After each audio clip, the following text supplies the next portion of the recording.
ঠিক আছে, চলো আমরা আজকে কি পড়াবো বলতো? আজকে আমি পড়াবো তোদের হিমবাহ। এবার হিমবাহের আমি আগের দিনও তোদের পড়িয়েছি, আর এখানটা আমি যেটা পড়াবো সেটা হলো হিমবাহের সঞ্চয় কাজের ফলে গঠিত ভূমিরূপ। আর আগের দিন আমরা কি পড়েছিলাম? হিমবাহের ক্ষয়কাজের ফলে গঠিত ভূমিরূপ। তাহলে আমরা আজকে সঞ্চয় কাজে, এবার হিমবাহের ক্ষয়কাজের ফলে গঠিত ভূমিরূপগুলো দেখি পরপর কিন্তু আছে সবগুলো, তাই না? কি কি ভূমিরূপগুলো সব নাম মনে আছে? কি কি নামগুলো মনে আছে সব? হিমবাহের ক্ষয়কাজের ফলে গঠিত ভূমিরূপ কি কি ছিল? স্যার ঝুলন্ত, প্রথমে হচ্ছিল পরি বা সার, এরেত বা এরিটি, তারপরে পিরামিড চূড়া, তারপরে হলো ঝুলন্ত উপত্যকা, তারপরে কি ছিল? হিমদ্রোণী বা ইউ আকৃতির উপত্যকা, রসিমতানে, ক্র্যাক বা টেল, আর একটা হলো কি ফিওর্ড, তাই না? এই আমাদের 8টা আমাদের মোটামুটি ভূমিরূপ। আর সবগুলো কাকে বলে মোটামুটি তোদের জানা আছে, তাই না? ক্র্যাক ও টেল একটা বলে আছে কিন্তু, তো ওটা একটু দেখে একটু পারবি। তো আমরা আজকে সঞ্চয় কাজের ফলে গঠিত ভূমিরূপগুলো ঠিক একই রকম ভাবে আমরা জানবো কি কি। পরীক্ষায় দুটোই আসে, অনেক সময় আসে হিমবাহের ক্ষয়কাজের ফলে গঠিত ভূমিরূপগুলো আলোচনা করো চিত্র সহ, বা অনেক সময় আসে কি হিমবাহের সঞ্চয় কাজের ফলে গঠিত ভূমিরূপ চিত্র সহ আলোচনা করো। তো যেমন আসে আসুক, আমরা দুই ধরনের ভূমিরূপই শিখে রাখবো, হ্যাঁ, কি চিত্র সহ। তো আজকে চলো আমরা হিমবাহের সঞ্চয় কাজ। এবার দেখ হিমবাহের সঞ্চয় কাজের ফলে গঠিত ভূমিরূপগুলো কি কি কি হয়? যে পার্বত্য অঞ্চলে কি হয়? উপর থেকে কি নেমে আসে? হিমবাহ নেমে আসে। তে পার্বত্য অঞ্চলে হিমবাহের সঙ্গে বাহিত নুড়ি, কাকর, বালি, কাদা সব স্তূপাকারে সঞ্চিত হয়। কিরকম ভাবে সঞ্চিত হয়? স্তূপাকারে সঞ্চিত হয়। এই স্তূপাকারে সঞ্চিত ভূমিরূপকে বলা হয় কি বলতো?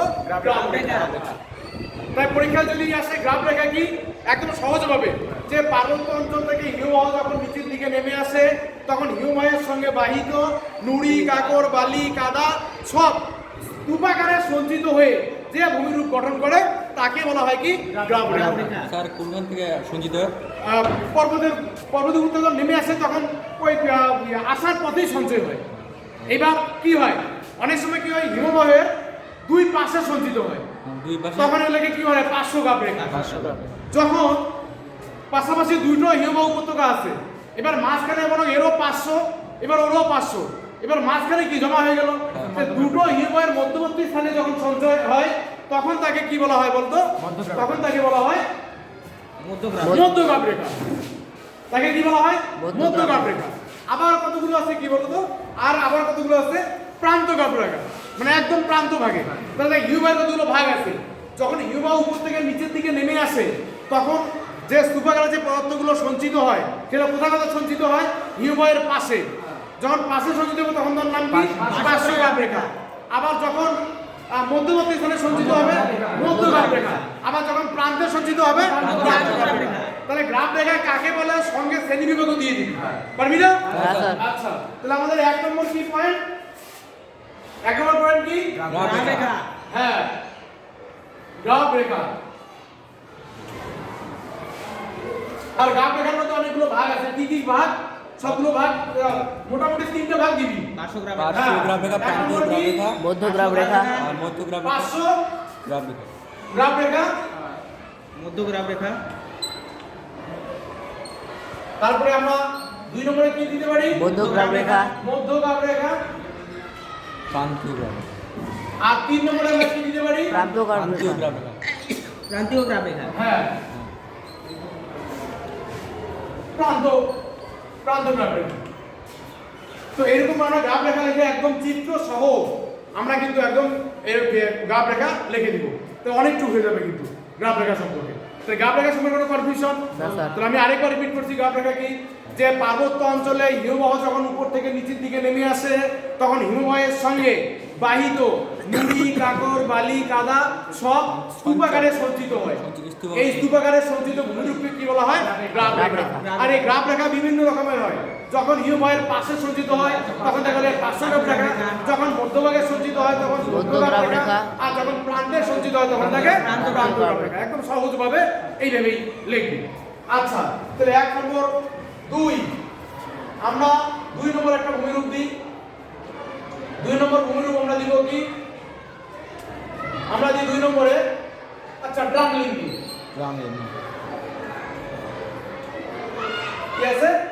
ড্রামলিন। ড্রামলিন। এবার ড্রামলিন কি? ড্রামলিন কি? ড্রামলিন হলো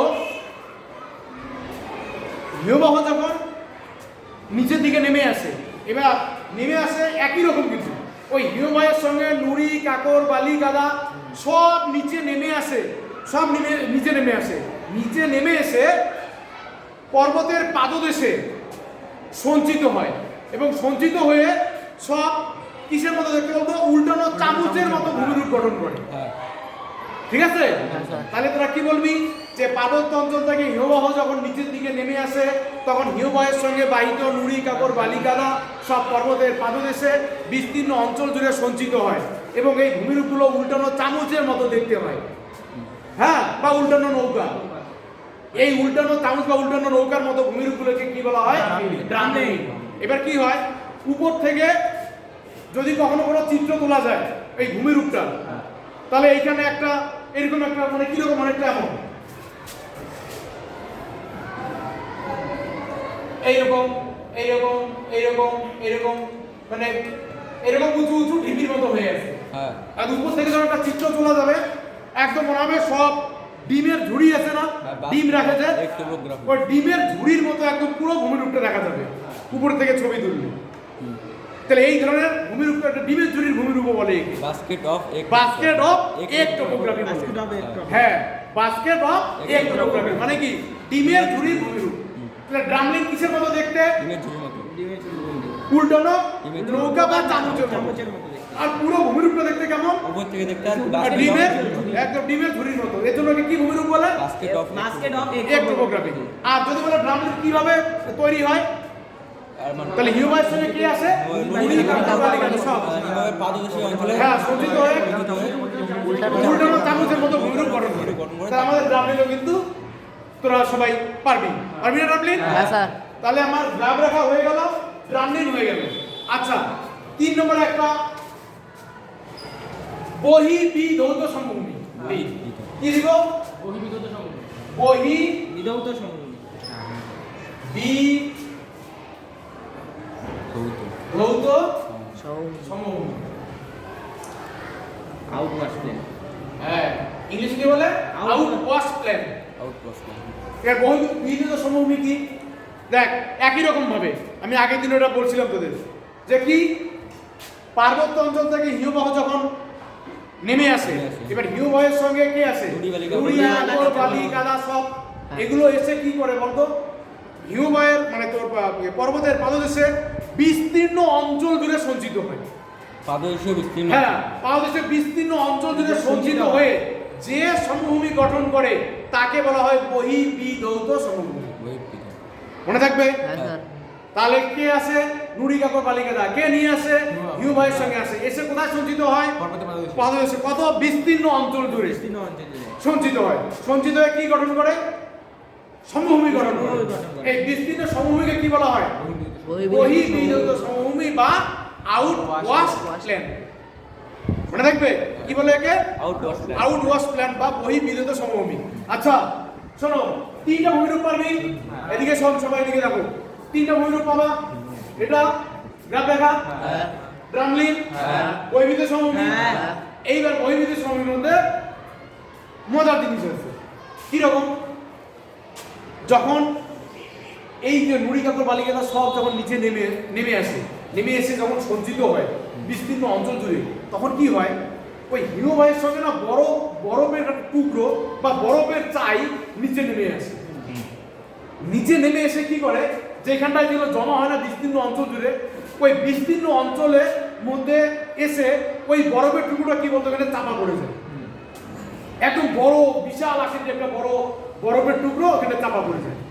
এবার ওটা যদি বহিঃবিধৌত সমভূমির মধ্যে চাপা পড়ে তাহলে ওটা কি অনেক একদম নিচে মনে কর আবদ্ধ হয়ে আছে একদম। এইবার ওটা কি, ওটা তো বরফ। এইবার কোনো কারণে যখন ওই বরফটা যখন গলে যাবে তখন কি তৈরি হবে? জল। এবার যখন জল তৈরি হয়ে যাবে তখন ওটা কি হবে? একটা গর্ত হবে না? আগে কি ছিল? বড় একটা বরফের টুকরো এখানটায় তোর একদম সঞ্চিত হয়েছিল এবং তারপরে যখন ওটা গলে যাবে তখন কি তৈরি হয়ে যাবে? একটা গর্ত।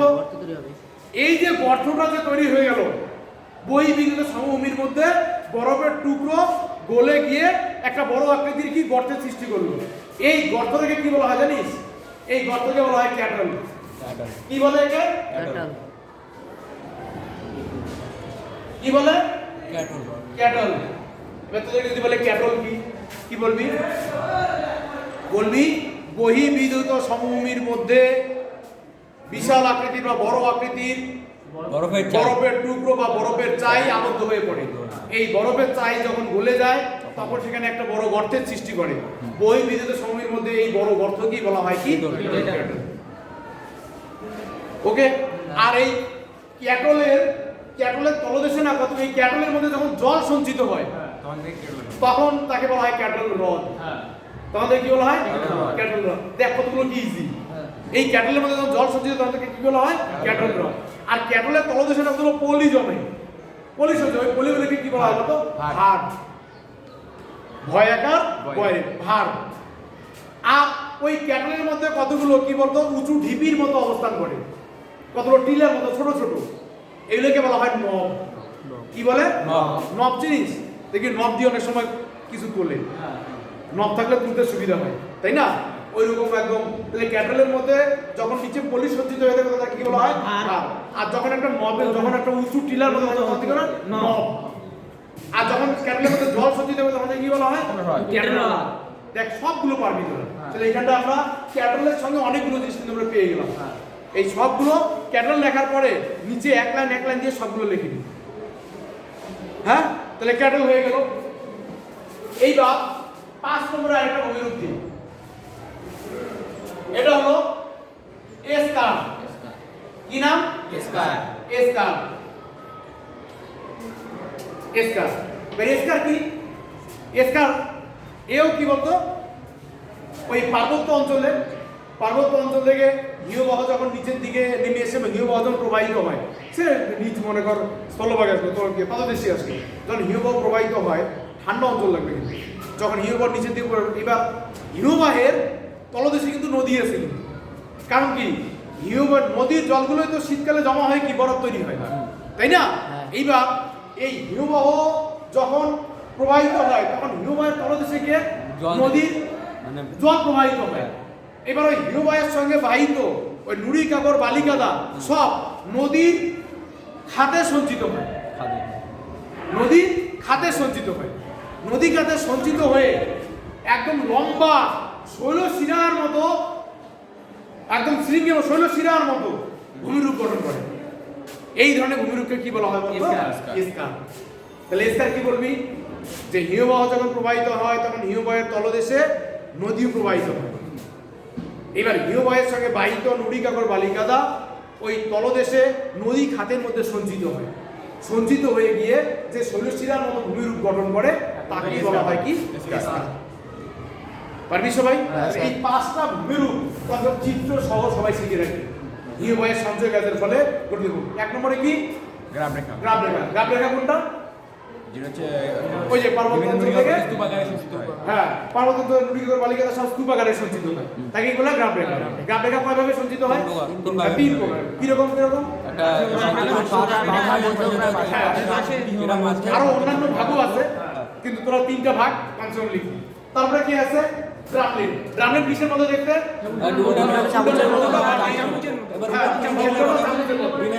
আর দেখতে ওটা কিসের মতো? হ্যাঁ, বাস্কেট বা ডিমের ঝুড়ির মতো ভূমিরূপ। আচ্ছা, তারপরে বহির্বিদ্যুৎ সমভূমি কোনটা? ওই হিমবাহের সঙ্গে বাহিত নুড়িকাকর বালিকাদা বিস্তীর্ণ অঞ্চল জুড়ে সঞ্চিত হয়ে যে সমভূমি গঠন করে ওটা কি? বহির্বিদ্যুৎ সমভূমি। ইংলিশে কি? আউটওয়াশ প্লেন। আচ্ছা, গ্রাফেটা কি ইংলিশে কি বলে জানিস? মোরেন। কাকে বলছিলাম? কি বলে না? মোরেন। আরেকটা কি? ক্যাটল। ক্যাটল কোথায় তৈরি হয়? বহির্বিদ্যুৎ সমভূমি। কে আটকে পড়ে? বরফের চাই। পরে ওটা গলে কি তৈরি করে? গর্তকে কি বলা হয়? ক্যাটল। ক্যাটলের মধ্যে জল সঞ্চিত হয় তাকে বলা হয় ক্যাটল। আর ক্যাটলের নিচে যে পলি সঞ্চিত হয় ভার। আর ক্যাটলের মধ্যে যে নব। আর কি আছে? এসকার। এসকার কোনটা? মানে পরিবেশের যখন হ্যাঁ, হিমবাহ প্রবাহিত তার তলদেশে নদী। নদীর মধ্যে হিমবাহিত